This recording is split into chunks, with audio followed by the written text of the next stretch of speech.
Hey guys, usually I make these October special updates focusing on recent content and revealing the next week's theme, but I like to start off by saying thank you. After I hinted at a third channel, a lot of people were genuinely concerned with my health. And for good reason, especially considering some of the tweets about drinking a glass of water for breakfast before editing and other things that can cause concern. When I go on other people's comments when watching other people's videos, I sometimes see people demanding for either another episode of something else or for them to update more often with no real concern about the person behind the screen, but I've never seen so many people so compassionate to the point that some people vetoed the idea of the channel in favour of my health. So for that, I will say thank you for being so nice, proving the internet isn't all full of bad people. And with that in mind, whilst announcing the channel, explaining exactly what it is and why I'm doing it, I'll also mention a bit on how I'm going to run it. The full package is a channel where I will be doing game reviews and other game media related content.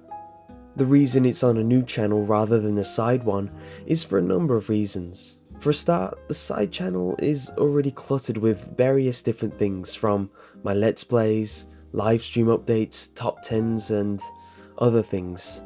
I feel too much will dilute and confuse people who've subscribed to it for one specific thing, so it'll avoid upsetting anyone in that range. Also, that's kind of my unwinding channel. It's helped me through some tough times when I've gotten frustrated with something CreepsMcPasta related, such as lost audio, video editing software messing around, false content claims, etc. It's where I go to unwind, so the freedom of doing what I want in there is something that's helped me keep going as long as I have, and I don't want to lose that. Now, moving on to why I'm doing this. This is one of the things I've always wanted to do. I'm a strange person who has many goals rather than one. Also, anyone who's been keeping up with games journalism has seen the mess that's happened. A lot of gamers are revolting against game journalism websites due to their ability to not disclose personal relationships and so on. I don't want to delve too much on that, but that was the final push, and from that I thought, what can help this? What seems to be happening now is people are trying to take down these sites, but while all this is happening, I want to offer an alternative. A situation of, why go to them, come to me? Here's my plea. One thing I feel fair in saying is that a lot of these issues are caused by money. Companies trying to make money with backhand deals, companies trying to gain exposure through dodgy means. But I've already got 2 quite successful YouTube channels, so for that I feel I should have some credibility in saying that I will not succumb to such pitfalls. There's no reason for me to do something to become popular. I have no reason to sell out, and on top of my Patreon where I get the amazing support to gain outside help with certain production things, plus what I do for a living, I feel there's no reason for me to accept any deals that don't conform to my strict ideals of what a credible journalist should look for. Ultimately, I want to go for honesty, as that is the root of what sparked these events. A lot of people were concerned about my time as well, how I run thin with 2 channels already. But this is where Matt comes in. Matt, also known as Audionic Music, is the person who I work with a lot with my editing on both my channels, mainly audio, including this video, because he got the highest grade possible on a games audio design degree. But this course wasn't all about music. Most of it was actually about games design. One project I remember him working on was to fully deconstruct a game and analyze all the small details.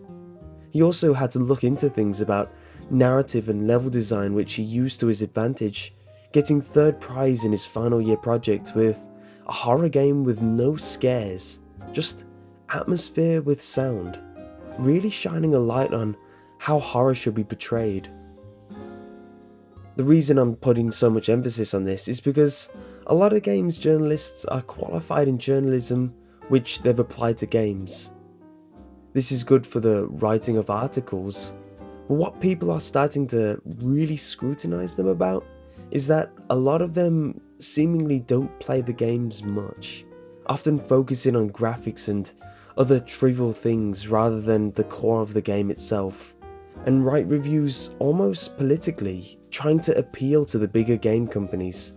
Again, I don't want to say too much about this as it's a touchy and fiddly subject, but Matt with his degree in games, I feel would be interesting and unique to apply to reviews.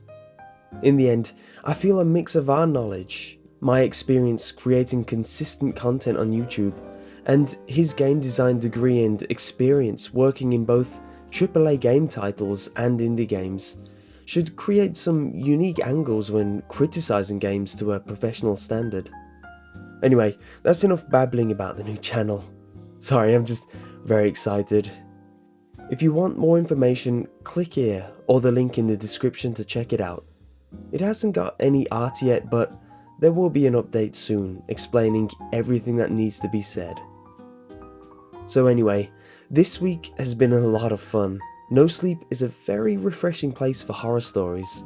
I especially love their golden rule of all stories are real and should not be called out. By virtue, this cuts out a lot of stories which some people dislike, such as when the protagonist dies at the end, or something monumental happens to the entire planet, leaving the viewer confused as they don't remember such things happening, creating a sense of disbelief. Also, on my side channel, I have a new top 10 which you can view here, which I'm sure you'll find interesting.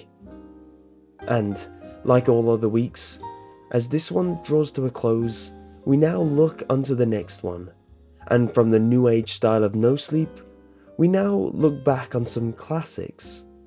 I'm taking a chunk of next week to do some stories which either I never got around to doing when they were popular and will try give my own spin on them, or will reboot an old loved one with my newer flair and attention to detail I've been giving my videos lately.